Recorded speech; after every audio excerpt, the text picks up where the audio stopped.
আল্লাহ পাক বান্দাকে ক্ষমা করার জন্য কিভাবে কত কি না করতেছে।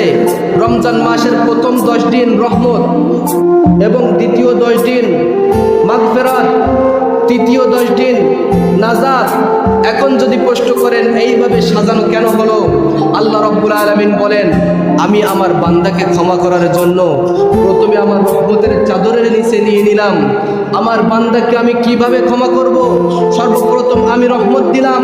রহমতের চাদরে যখন আমি নিলাম, আমার বান্দা গুনাহগার থাকবে এটা আমি হতে দিতে পারি না। মাগফিরাতের মধ্যে আল্লাহ রাব্বুল আলামিন যারা আল্লাহর হুকুম পালন করে সঠিকভাবে রোজা রাখে তাদেরকে আল্লাহ রাব্বুল আলামিন ক্ষমা করে দেন।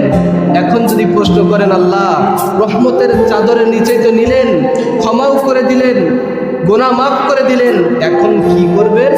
আল্লাহ রাব্বুল আলামিন বলেন আমি আমার বান্দাদেরকে আমি সমস্ত কিছু থেকে আমি নাজাত দিয়ে তাদেরকে আমি জান্নাতের মেহমান হিসেবে কবুল করলাম। সকলে বলুন সুবহানাল্লাহ।